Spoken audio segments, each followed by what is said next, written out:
Happy Tuesday. Thanks for coming to the call. Before we start, you're coming to the event. Our event is in 2 weeks in Corpus Christi, Texas. Come check it out. We're excited to have you if you're coming. If you can't make it, let's go. We're happy to see you there. But we'll jump right back into the business.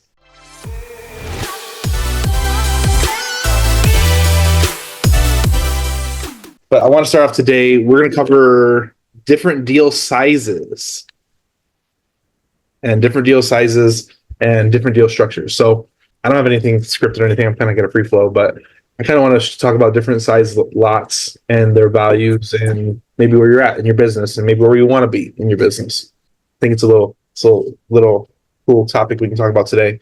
Anthony's unavailable today, but we do have Michael Flores and Mr. Alan Quintero. So we're gonna talk some stuff. If you guys have any questions, put in the chat. But I'll start off with small lots. People are still joining the room. They're welcome. All right, so I want to start off with small lots. So I started on small lots. It's something to look down on. You can do a lot of volume doing small lots, usually an acre or less. What comes to mind is Florida. You hear about people moving Florida lots all over the place. If you're looking to do deals per month, Florida's a place to go. The thing is you have to, the limitations is you're going to have to find a price arbitrage. There is no other way to make money doing small lots unless you have a price arbitrage. Terms don't help you. Seller financing ain't going to help you very much. You're going to have to find a good price, and that's it. That's pretty much it. So small lots, you're kind of limited on what you can and can't do on your exit and acquisition, but there's plenty of them, and you can do a lot of deals, a lot of small deals over and over again, and it's very repeatable business if you're looking for consistency. Now, let's jump a little bit up bigger to 1 to 5 acre lots. 1 to 5 acre lots they're usually at a great price point. The 1 acre lots and less, they're usually going to be pretty cheap. You can find stuff for $5,000 to $100,000 depending on where you're at. But once you go to 1 to 5 acres, you can really level up and go after a little bit more price properties. There's a price point that varies across different markets too as well, that you're going to hit that maybe variance point. So biggest reasons why I don't like doing houses, and if you come from that space, it's very limited on what you can make. It's very hard to squeeze $20,000 or more consistently out of houses because there's just not margins for it, depending on your market. And it's very hard to squeeze that. But when we start getting bigger and medium-sized land deals, it's very easy to do that. The smaller lots, you can probably get $10,000 to $20,000 fees or profits on those. Pretty. $20,000 is going to be probably your peak of the market, but you're usually going to be around $10,000 or less. But it's repeatable. Now, when you get a little bit bigger, 1 to 5 acres, and this might be 1 to 5 acres in Houston might be $500,000. So it's going to vary on price point too. So 1 to 5 acres, you have a little bit. Let's just say 1 to 10 acres. You have a little bit more flexibility to make more profit, but especially in Texas, it's harder to subdivide that down into smaller lots. But there's plenty of opportunity there. So we've gotten a 10-acre lot. We cut that into 11 lots. We've gotten a 5.5 acre lot. We've cut that into 11 lots. You can do, I think Mike, is he still here? Mike Flores? Yeah. How big is Aransas River? That's like 5 acres. Oh, you mean Aransas Pass? Aransas Pass, yeah, that one. Yeah, 4.5 acres. We split it into 4 lots. 4.5 acres splitting into 4 lots. So this is where I think you're going to hit a sweet spot of the 1 to 10 acres. I think there's a sweet spot there if you can create inventory. Now, creating inventory at that level, it takes a little bit longer depending on the county, but there's plenty of money there, and no one's even looking at it. So if you have the time to wait, and if you ask for long due diligence process, you can get those deals pretty easily and readily available. You can find a good 10-acre lot with off frontage. You can find a good 4-acre lot with off frontage, 5-acre lot with off frontage, and you can cut those up into parcels and make a lot of money. Numbers wise, we bought 10 acres for $225,000. We may turn that into 11 lots. I think we're selling for $60,000 a lot. One of those a year will make you a lot of money. The other one, we bought the 5.5 acres for $225,000, and I think we're looking to sell each lot for $90,000. I think we're building on them, but I think they'd go for like $80,000 or so if we sold them as lots alone. But they're really good numbers. And then What's the other one? Aransas River. I can't remember what we got it for. I don't even know what we're selling it for. Maybe Mike can jump in. We got it for $2 million, and probably end up selling it probably like 3.6 ish, somewhere Not around that there. one. Aransas Pass, not the Aransas. Oh, when you say Aransas Ranch, okay, yeah. Well, Yes. Aransas Pass, we bought it for, give me a second here, 150, I believe. Oh gosh, I don't remember now. And we're selling the lots for 100 each. 100 Well, each. yeah, 100 each, as is. As is. So 150 grand just on doing a 4-acre subdivide. Great numbers. And you asked, are you touching anything in flood zones? Yes, we will touch stuff in flood zones. And this is where I'm glad you mentioned this. Flood zones are going to matter a lot more on your infill lots. Your smaller lots are going to matter a lot more. We had a deal we were looking at. It was like 25 acres or something like that. And those literally 5 acres inside the flood zone. Well, the idea we had is we're going to cut it to 10 acres or more. We can cut that into 2 12-acre lots. And now we have 2 12-acre lots with 10 acres of flood zone each. And they each have 2.5 of usable lots, usable unflood zone, which is still good. That's still a great subdivide. So you have to measure where the flood zone is and where it isn't. Type on whenever you're doing smaller lots. They're going to affect your price point and exit a lot more. Just to answer that question. So there's money in flood zones and trash. Me and Anthony did a video last week that we're talking about. There's money in trash properties. A lot of the land we buy, they're just trashed. There's debris in them. People start dumping on them. My first deal, trashed. So you can find really great opportunities in trash and flood zone properties. So don't sleep on those. That's where you're going to get paid. Now, 10 acres or more, I think there's a little buffer at like 10 to 20 acres, but 20 acres to 50 acres is where I love that game. 20 acres to 100 acres is a fun game to play in. Now, the price points are going to vary across the board depending on where you're getting deals, but we have 29-acre deal in Mahia for $285. We're cutting up into 3 lots. No, it's 36 acres. My bad, 36 acres. So it's 312s.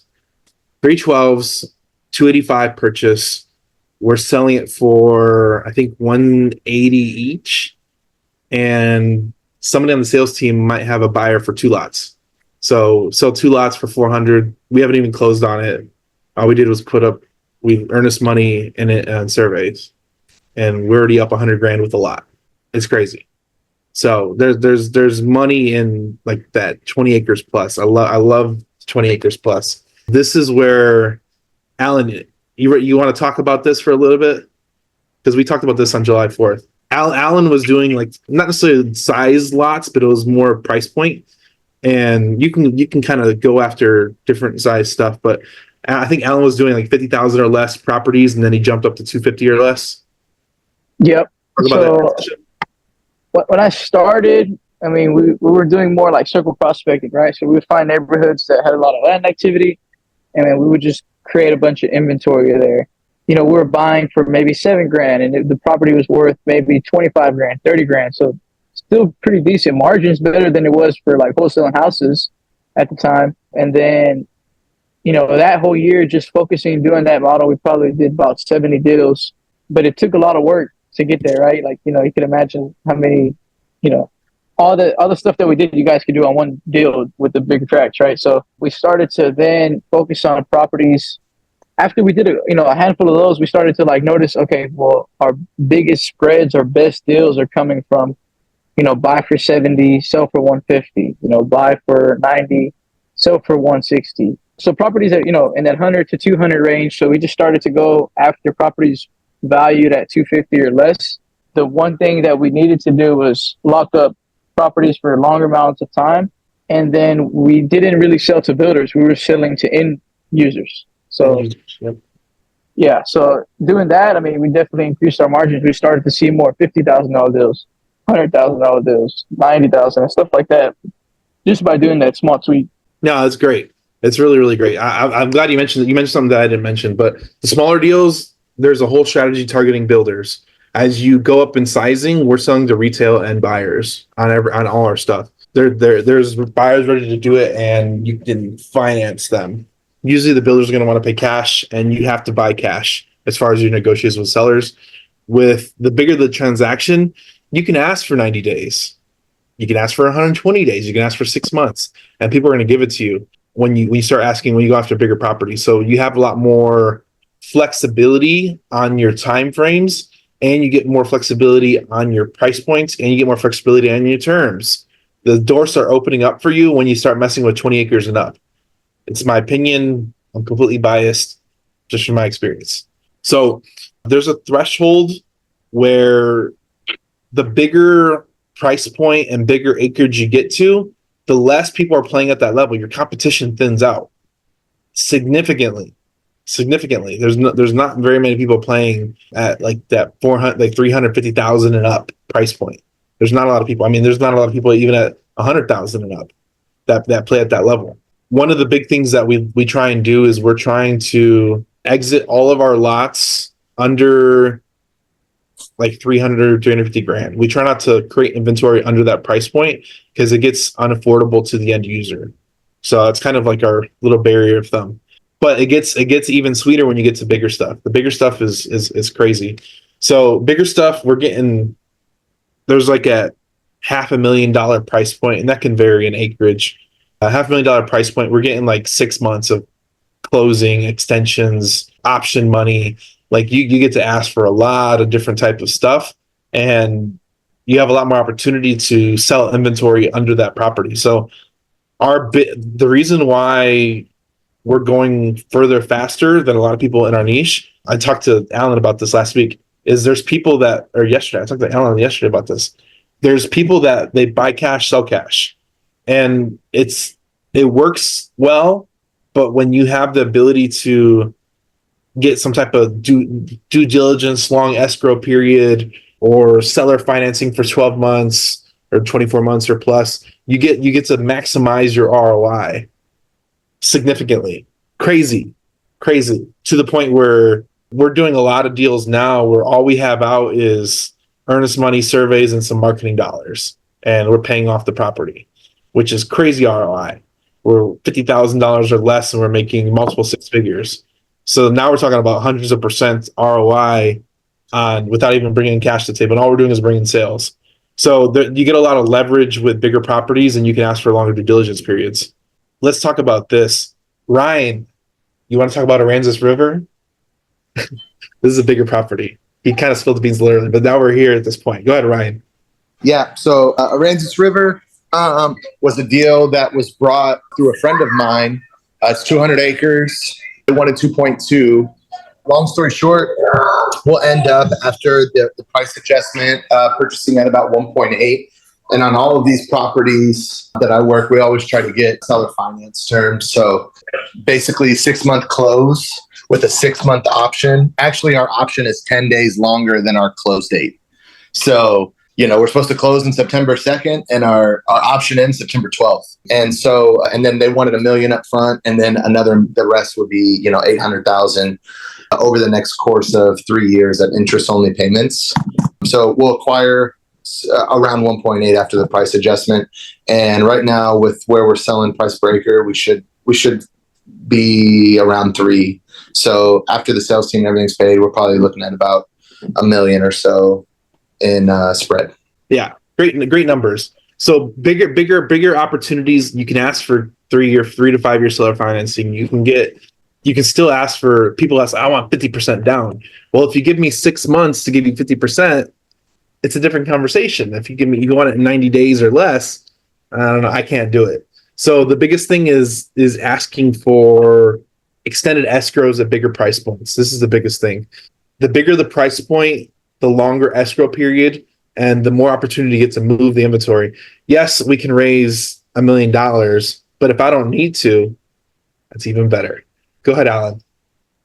Yeah, one thing I want to mention, like in my price point, it's a little bit more difficult to talk somebody into seller financing it to us because, just a lot of these people are hoping to get that lump sum of cash. A lot of these people probably won't have that lump sum of cash, right? So the price point you guys are playing in, sometimes they are, right? But you guys are creating more seller finance opportunities than I see happen in my space or my range. You hit it on the head, is that the lower price point, they want it all in cash, and that's non-negotiable. It's non-negotiable. But if you're doing $1 million property and you give them 250 grand, they're like, yeah, 250 grand is perfect. That's where you're right at that sweet spot. And for us, it's 25% down, and it might be 2-lot sales that bring that. So it's a different dynamic that you get more flexibility the bigger the property. And it's such a great, and like nobody taught us this. We kind of found out by doing it after a long time, but y'all hearing it today.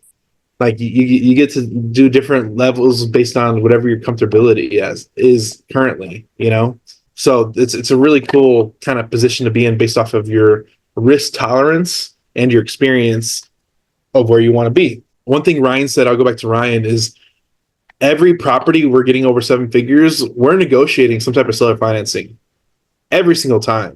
And we can get it because a lot of times at that price point, they don't want to receive it all in cash. They just want somebody to move the property. Remember, the bigger the land deal, the less liquid it is. The bigger the land deal, the less liquid it is. It gets a lot harder to move 100 acres at $1 million than it is to move 30 acres at 250. It's a lot harder. It's a lot harder to move that bigger stuff. So they want some activity and movement, and that's why they're willing to seller finance and tax advantages and a down payment of 250 grand ish, where that's all the money they need for the next few years. So they're okay with it. The payments are fine, and you get a lot of negotiation power. So it's a really cool buffer zone. The bigger the lots, you get free housing. Usually there's a threshold. I don't know exactly where it is, but it's different per market. If you buy 50 acres of the house, they're selling it usually as land only. Whereas if you buy 20 acres with a house, they're like, oh, I want 500 grand for my house and 200 grand, 300 grand for my 20 acres. So now it's 800 grand. And they're like, what? That's crazy. But if you go after 75 acres with the house, like, oh, it's just 75 acres and there's a house. They can't get one or the other. And I think the varying price point, I think that variance is, especially if you're targeting stuff in MLS, do a search for 50 to 100 acres with housing and see what comes up. There's probably some opportunities there. Because if they're selling it as a house, they might not find land buyers. And if they're selling it as land, they might not find a house buyer. So they have to do one or the other. So you can find some arbitrage there just by targeting stuff that is mispriced based off of what comes with it. And sometimes you'll find, especially with big land with houses, usually they'll cut off that house separately. So if you can buy it together and sell it separately, there's your arbitrage of selling the house and getting some type of down payment or some funds for purchasing. So it's a unique opportunities. Now we've gotten 7-figure deals with seller financing. I don't think we've done one yet that we didn't get seller financing. I'm trying to think of an instance currently. I think every deal over 7 figures we got in seller financing. So the biggest thing I want to make a point of this is that if you're a wholesaler trying to sell these or acquire these and sell them, get seller financing. Ask for seller financing. It's pretty much a non-negotiable. Either you get seller financing or you get an extended escrow period. They're both equally important. If you get both, it's good. If you get one or the other, it's okay. But you're going to need one or the other to do a deal, especially with little capital out of your pocket. And this is the deals we like doing. We like amplification of our ROI. And that's all we're looking for, amplification of our ROI. We're going to do a lot of business this year just because of these strategies and techniques to do these deals. We're going to do a lot of business this year just off of those two things. Any questions? A lot of these people that have, very expensive properties are probably not so much in a rush for the money. I want to get some water. I do, Daniel. Hit me, Ruben. So when you're structuring that offer, how do you convince someone to give you 6 months to close or receive some sort of money? And then what happens, I guess, in that period? Is that when you start kind of advertising it, or the subdivision contracts start happening in that period, or how does that process kind of work? Absolutely. As soon as we contract, we are selling it immediately. One thing we do with our acquisitions contracts that we send out is they all have an Exhibit A that asks for marketable title. Now, what's marketable title? Marketable title is we don't hide anything from our sellers and agents we work with. So most of the time we tell them, hey, our expertise is subdivision. You have 100 acres. We want to cut this into 10-acre lots, and we'll pay you your price point. We just need 6 months with an optional extension, or we have 3 months with an option to extend. One thing, we're getting really creative with our offers on the front end to get those terms. So we have a deal right now. It's like a 90-day close. A lot of these times, you get to extend for title issues, title problems, survey problems. We had a deal we just signed for today that we were supposed to close May 26th. Now, what happened? A lot of it was survey issues. Survey in Texas, in order to do a survey, you have to have a title commitment. The wholesaler the title company they chose did not pull the title commitment. So we called in as the assignment, like, hey, you have the title commitment so we can start a survey. And like, oh, we haven't started it yet. And they had the contract for like 45 days. So we're like, okay, we're immediately pulling that deal from you and send it to our other title company because we need to get a title commitment that we can start doing the survey. So that immediately put us behind on the initial surveys. It was like an 80-acre tract, and she wanted to keep 20 acres. So we had to do a title commitment, survey of the 80 acres, then figure out what she wanted, then get a new title commitment from the cutoff, and then we had to do new surveys for each of the subdivide lots. So that took like 60 days, and so we're closing today. But it was just one of those things that surveys just muddied the deal a little bit longer since we don't have the title commitment, and we have to wait for that stuff. And usually surveys can be anywhere from 2 to 6 weeks out on average. So if you want to stall, don't order the survey right away. Or you can have your surveyor play the game and stall at the title company. So you can use these tips and tricks to kind of play the game if you need to, without getting an extension. But you get an extension. Oh, we need the surveys. So it's a game you play. Go ahead, Angie. So I was talking to somebody last week, and they said, hey, we couldn't get seller financing on this deal. So, and we didn't want to bring any money to the table. It was a lot of money. We were still going to divide it. So they were saying what they did was, rather than getting, releases, because they didn't really, they didn't buy it. And they were selling off, say, 10 parcels. They just told the person, this is what we're doing. And so what we're going to do is we're going to incrementally, after the subdivision, we're going to buy one parcel, then we're going to buy the second one, then we're going to buy the third one.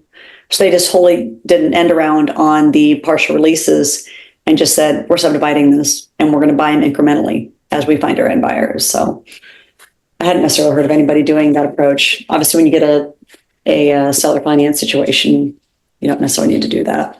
But I thought that was an interesting approach. I haven't tried it yet. So us poor people have to be creative on how we structure and how we restructure and save deals. So you get really good at finagling stuff. And it's a skill you learn through experience. And that experience sometimes blows up in your face, and that experience sometimes pays off.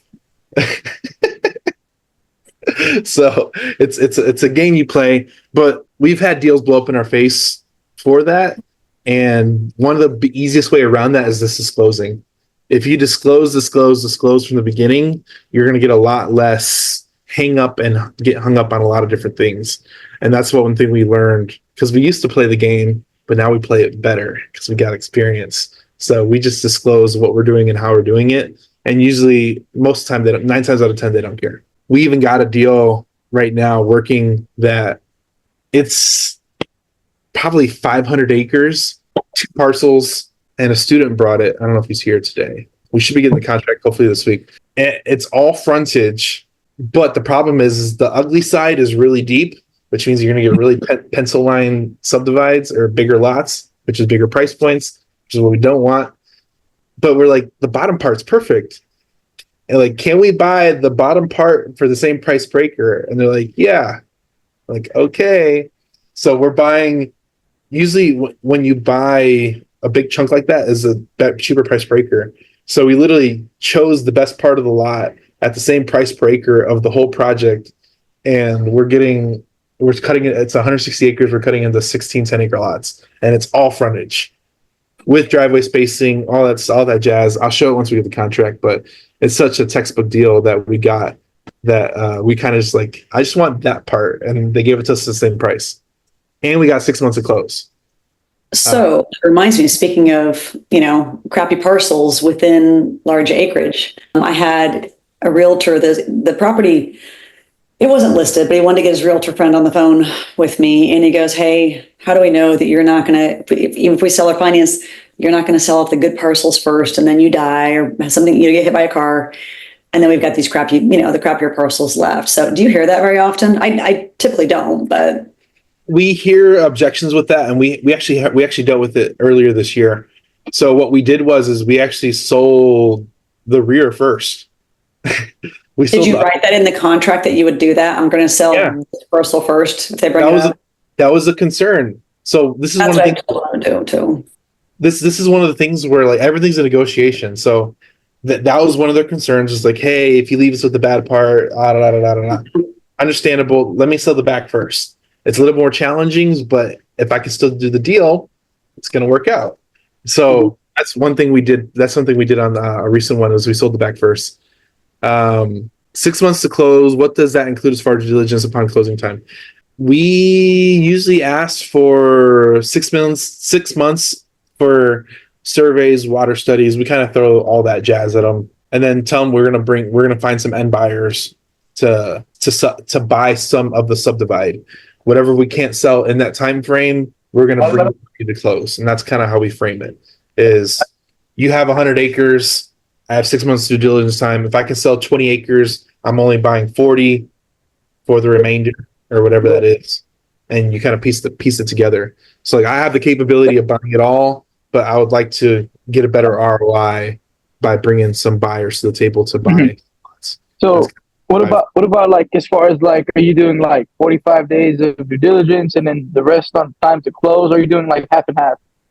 We play the game, man. Some of it is an option period. Some is due diligence. Some is an option to extend. It really depends on what they fight us on. So we always ask for the moon and then work backwards. So they're like, we'll ask for like 90-day option period for 500 for $1,000. And then we'll ask for 10K, 20K hard EMD after the option period.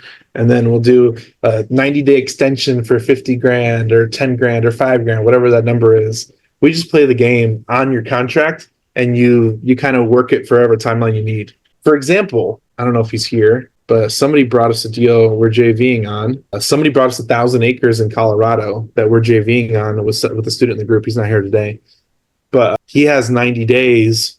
60 days is the option period. So what we're going to do is we're going to push it to the sales team, sell as much as we can, and then ask for an extension for 50 to 100 grand, whatever that is. So you can play the game however you see fit.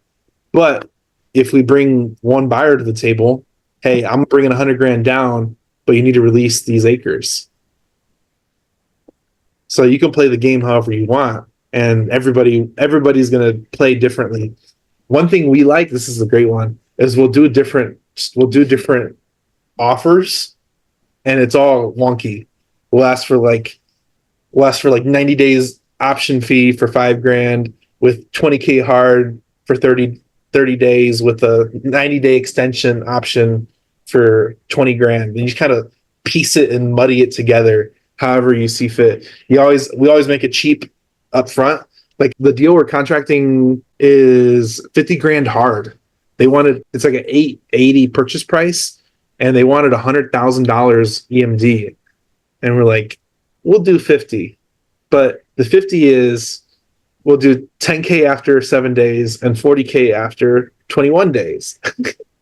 So you kind of mix and match all your EMD, your option fee, option to extend. You kind of mix and match all those terms with different amounts or whatever you can negotiate to kind of get your timeline. And it's all negotiation. This is you put on your negotiation hat and you go to work. Go ahead, Harkert. Yeah, I had I saw this question in the Facebook group, but I couldn't find it again for me to be able to comment. But it was about seller financing and wholesale and seller financing deals. And that's still like something that really confuses me. For an example, I have like a fixer-upper deal. It's just a house in Waco. Sure. I think the terms make sense. So purchase price is $80K, but they will do seller financing with $16K down, so 20%. But they want 12% interest with a 5-year balloon. And I'm like, in my head, I'm like, okay, well, I can flip the wholesale at like 56. You know what I mean? Outright cash, make 40, but then I'm stuck on payments for 5 years with the balloon. And then it's like, I did the math on that. It's like more than 40K. So I'm like, how does the math up? Do I add like interest on my offer, or it's just been a brain fog for me? And I've been trying to figure it out. And I'm like, I just don't see it. I have a good answer for you. And this is for everybody here. Some good stuff. So this is off the tweet. So it's all in your negotiations. We talk about creative finance a lot. I saw this tweet yesterday, but this is really good. All right, so price versus terms. You have a single family home will rent for $1,250. Your operating expense are $500 a month. Expected NOI is $750, right? Well, they're asking $125,000 for it. Well, you can offer $110 with $10,000 cash, and then you have three different offers, so it gets better as it goes. But offer one is $110 with $10,000 cash, 7.5 interest. You cash flow $50 a month. You don't really want to do that. So the whole point of this is you want to offer more. So they're asking $125. You offer $130 or $120. $120 with $10,000 down. You get 6% interest rate, $90 in. So the more interest they want, you lower the price point. The more, if you can get a higher price point and less interest, you actually cash flow more. So number 3 is offer $130,000 with $10,000 down, $120 at 4.5% for 30 years. You cash flow $140.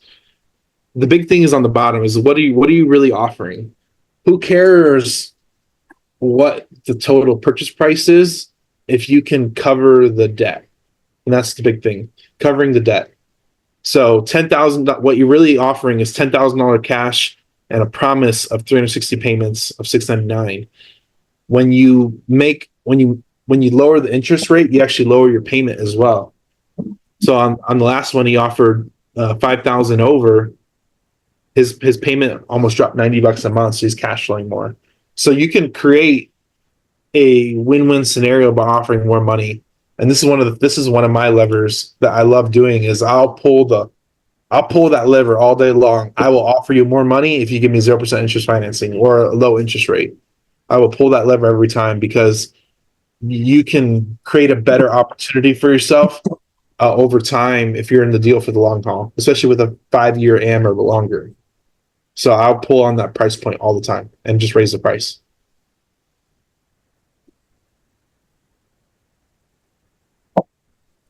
So it's one of those things where you gotta do your numbers and your math on your offers to make sure they make sense.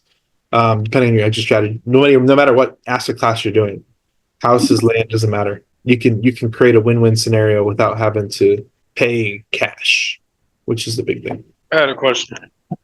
Yep. So on the back end, when you sell the lots off, I think you guys mentioned before that the seller usually gets paid first. Yep.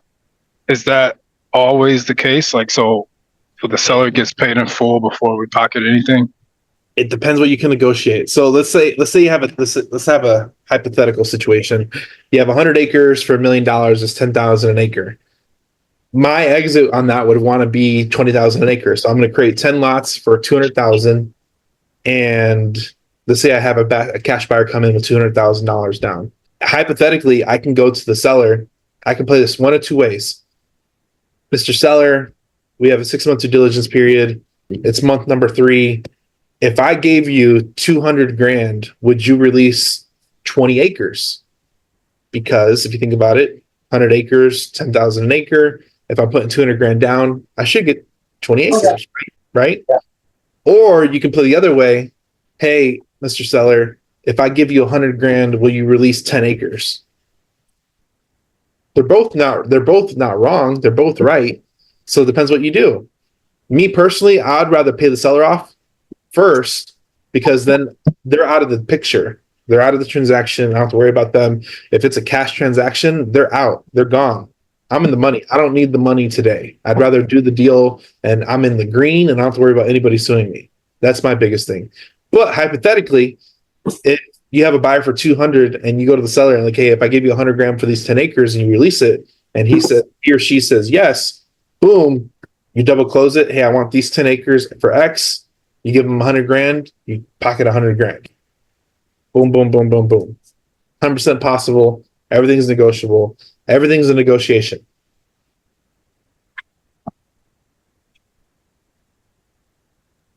Gotcha. Yeah, that's what I was thinking. Pretty much, it's negotiable. Sometimes some sellers will be like, you're parceling it off. Any money received, can you pay me first? Sometimes they'll voice that concern. If they don't voice that concern, don't bring it up. Just move forward. But sometimes they'll voice concern, and so we hear that sometimes. Well, if I'm releasing this, I want to get paid all the money. All right, that's fine. I usually work my deals like that anyway. Boom, you get 20 acres free and clear for 200. Boom, you get all the money. But now you own 10 acres free and clear for the next deal. So you can play the game however you want. Everything's negotiable, and it's what the bigger the property, the more negotiation space you have, whether it's price, terms, or seller financing. So that's the sweet spot I like, and you can kind of create whatever you want, and no one can stop you. Good question.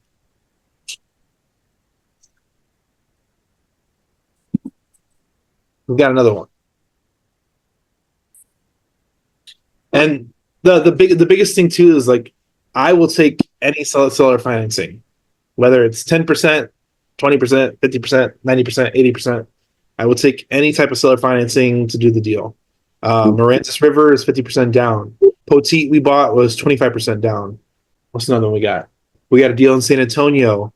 I want to say it's like 30% down. We got a deal in, what's another seller financing deal we got? Freer. Freer is, we bought for $495 or something like that, 168, or it's like 180 acres for $495. We got that deal for $40K down with 160,000 due in 3 months.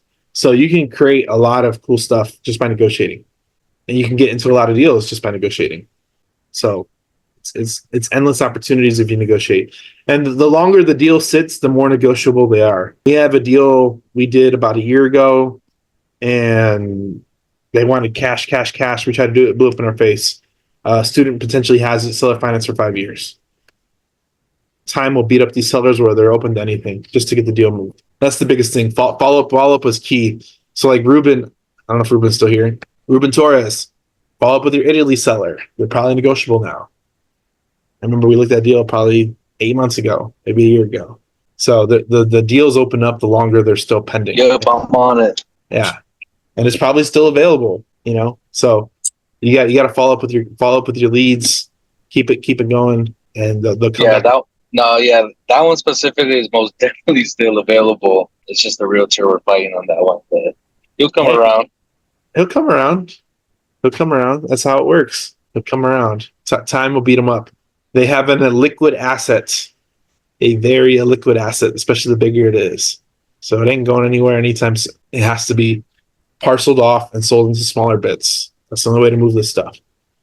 And we know that, but they don't know that. So you got to come around, you disclose, cover your ass when you're on your contract due diligence, and then you negotiate with your negotiating hat on, and you can create endless opportunities over and over. Who's got another question? So me and Anthony, we're trying to get into bigger transactions. Not that we're scared of them. We've kind of developed our tolerance, I would say, our tolerance to do these bigger transactions where we're not scared of them anymore. And a lot of it is we've gotten a lot bigger money capital partners behind us that we know we can follow through. So we're looking at bigger transactions now that we can still get because they're even more liquid. We're negotiating a $10 million land deal that we're still negotiating, but it might take months of negotiation, but we're still working it out. they wanted 20% down. So like you want 20% down, which is $2 million. We need 12 months to come up with that. And we're just going to pay them off their own property. Same strategy, just longer extended timelines to cover their down payment. So it's endless possibilities on the front end. You should have to negotiate it.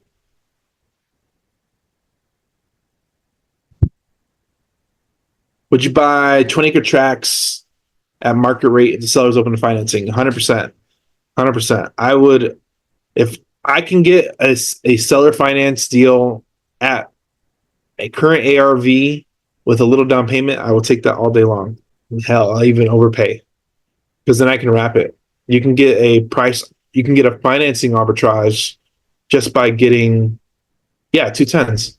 Let's say hypothetically, you're getting 20 acres for 200 grand. You're getting it for 10,000 an acre, right? Easy math. And say it's only worth 200 grand, but you can sell it for 200 grand. If I can get 0% interest with 10% down or less, I will do that deal because I can wrap it for 10% down, cover my down payment, and then I have a interest rate arbitrage. So let me do the math here so we can figure out what we're talking about. I'll probably do that for 240 months. 0% interest is $750 a month. If I do 12% interest, it's $1981. That's $1,200 a month cash flow on a deal with no equity. Then it comes down to that graphic I showed earlier. If I can, I'm making a promise. It's $20,000 down cash and a promise of 240 months of $600. And then I'm going to create another promise with another buyer with $20,000 down and $1,900 a month. And we're in the money. And if one note defaults, I still have $300 a month cash flow. And I get to restructure the other note. There's money and arbitrage of the debt if you can get it. And that's why I really don't care what the price point is, as long as I can get good debt or good terms. Good terms is the variable of that. If I can get good terms, I'm okay with it. And all I do is ask for extended escrow, 90 days, 120 days, find 2 buyers, cover down payment, double close, and wrap it. Easy money. So there's plenty of as long as there's some type of arbitrage, you can create a win with little to no capital. Any other questions? The event is next 2 Saturdays from it's last Saturday of the month. I know we have some people come into the event. We're excited to have them. Hope you all show up. I know we'll keep doing the event every year. It's an opportunity to get our team together. So we have a lot of people virtually. We have a new guy from Belgium who brought in a buyer, hopefully for 2 of our lots.